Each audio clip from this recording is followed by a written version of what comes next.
Boss कल के video के कमेंट सेक्शन में आरसीबी फैंस ने इलाका धुआं धुआं कर डाला। जो पूरे इलाके में इतना बम मारेंगे कि इलाका धुआं धुआं हो जाएगा। हेलो फ्रेंड्स, नमस्ते एंड वेलकम। कल एक वीडियो हमने बनाई थी जिसमें आपको बताया था कि जो बेंगलुरु में हादसा हुआ है उसके बाद बीसीसीआई वाले आरसीबी की फ्रेंचाइजी से खुश नहीं है, क्योंकि अब खबरें आरसीबी के इन्वॉल्वमेंट की भी आ रही हैं। और यह बताया गया कि आरसीबी मैनेजमेंट ने पुलिस और सरकार को फोर्स किया कि सेलिब्रेशन नेक्स्ट डे किया जाए, क्योंकि उनके ओवरसीज प्लेयर को जाना था। इस रीजन से बीसीसीआई अब मामले की जांच कर रही है और सुनने में आया है कि अगर आरसीबी दोषी पाई जाती है तो इस टीम को 1 साल के लिए बैन कर दिया जाएगा। यानी कल की जो वीडियो हमने बनाई उस पर लगभग 3000 कमेंट्स आए, जिनमें से कुछ मैं पढ़ के सुना देता हूं। एक भाई ने लिखा है कि बिना आरसीबी के आईपीएल की हाइप आधी हो जाएगी, और यह बात हेटर्स भी मानेंगे। बात तो सही है।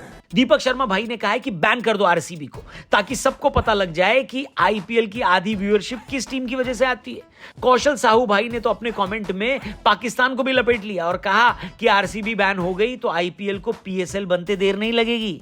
गजब बेइज्जती है।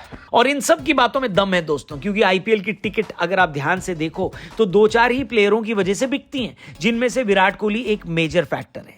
लेकिन मेरा विराट कोहली फैंस से एक सवाल है, मान लो कि आरसीबी बैन हो जाती है और विराट कोहली किसी और टीम से क्रिकेट खेलते हैं, तो क्या आप आईपीएल नहीं देखोगे, या फिर जिस टीम से विराट कोहली खेल रहे हैं उस टीम को सपोर्ट करने लग जाओगे? कमेंट करके जरा बताना दोस्तों। बाकी डिस्क्रिप्शन में भी एक बार चले जाना, हमारे लेटेस्ट पॉडकास्ट का लिंक मैंने वहां पर दिया है। हमारे टीआरपी चैनल को सब्सक्राइब करके वहां पर जो अमेजिंग पॉडकास्ट हम आपके लिए डालते हैं उसे भी जरूर देखना। फिलहाल वीडियो में आगे बढ़ते हैं। हाँ, आपको यह बता देते हैं कि आरसीबी के ऊपर से संकट के बादल हट ही नहीं रहे हैं।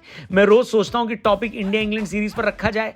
आज से तो वर्ल्ड टेस्ट चैंपियनशिप का फाइनल भी शुरू हो रहा है, लेकिन अभी भी खबरें आरसीबी वाली ही आ रही हैं। और अब न्यूज ये है कि आरसीबी के मालिक इस टीम को बेचना चाहते हैं। ये तो लेटेस्ट न्यूज है। जी हाँ, आरसीबी के जो मौजूदा मालिक हैं, शायद उनको ऐसा लगता है कि अब तो ट्रॉफी जीत ली है, अब इस टीम का क्या किया जाए।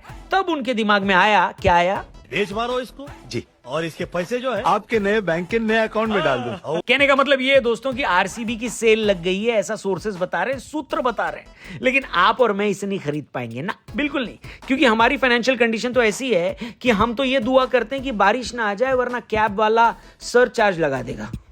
मतलब मकान मालिक से मुंह छुपाकर निकलते हैं कि कहीं रेंट 10% ना बढ़ा दे, और सामुदायिक शौचालय में जाते हैं तो चुपके से 1 नंबर के पैसे देकर 2 नंबर करके आते हैं। मतलब आप लोग आरसीबी खरीदोगे? क्या बात कर रहे हो? और आरसीबी के मालिक लोगों ने टीम की कीमत रखी है 17,000 करोड़ रुपए।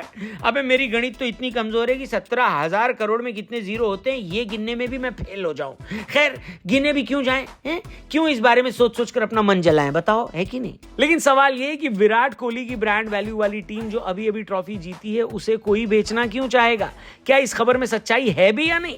तो दोस्तों, 3 दिन से ये न्यूज मार्केट में आनी शुरू हो गई थी कि आरसीबी के ओनर्स जो बेंगलुरु में घटना हुई उसके बाद से नाराज चल रहे थे। जीत की खुशी भी उस हादसे की वजह से खत्म हो गई थी। और फिर ये खबर कल दिन भर मार्केट में आई कि इस घटना से जो रेपुटेशन डैमेज हुआ है, इसकी वजह से आरसीबी के मालिक नाराज हैं। और जब से ये सुनने में आया कि आरसीबी 1 सीजन के लिए बैन हो सकती है, तो वो खाओ पियो खिसको करना चाहते, क्योंकि उनको लगता है कि आरसीबी से ज्यादा फायदा जेसीबी में है। कम से कम खुदाई के तो काम आएगी। बीच में तो ट्विटर पर यह भी चल गया था कि अगर आरसीबी बिकी तो शिल्पा शेट्टी और राज कुंद्रा उस पर पैसा लगाना चाहेंगे। लेकिन इन रूमर्स पर भी कल रात तक विराम लग गया, क्योंकि मुंबई स्टॉक एक्सचेंज में जब इस तरह की खबर फैली तो उन्होंने डायरेक्टली कंपनी के मालिकों से संपर्क किया, और फिर उनकी कंपनी सेक्रेटरी ने मीडिया में आकर यह बात क्लैरिफाई करी है कि हम भी सुबह से इस बारे में सुन रहे हैं कि आरसीबी को हम बेच देंगे, लेकिन हमारा ऐसा कोई प्लान नहीं है। ये मीडिया रिपोर्ट्स भटकाने वाली हैं और हमारा इस तरह का कोई भी डिस्कशन नहीं है। यानी आरसीबी के फैंस खुश रह सकते हैं। हालांकि खुश तो वो वैसे भी रह सकते थे।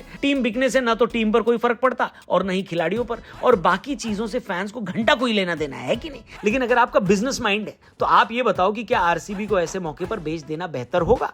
और मान लो कि अगर 17,000 करोड़ में बिकने पर आ गई तो कितने जन्म लगेंगे हम जैसे लोगों को पैसा इकट्ठा करने में, बताओ कमेंट करके। बाकी चैनल को भी सब्सक्राइब करके जाना, क्योंकि आज से शुरू हो रहा है वर्ल्ड टेस्ट चैंपियनशिप फाइनल। इसकी पूरी अपडेट डेली वीडियो बनाकर हम इसी चैनल पर लाएंगे। फिलहाल यहां से जाएंगे। Thank you for watching. और हमारे टीआरपी चैनल को, द रौनक पॉडकास्ट चैनल को भी जरूर सब्सक्राइब करना, लिंक डिस्क्रिप्शन में दिया है। और हमारे लेटेस्ट पॉडकास्ट को जरूर एंजॉय करना। एंजॉय करने के साथ साथ बहुत कुछ सीखने का भी आपको इसमें मौका मिलेगा। Thank you for watching. कल मिलते हैं, तब तक के लिए गुड बाय, जय हिंद।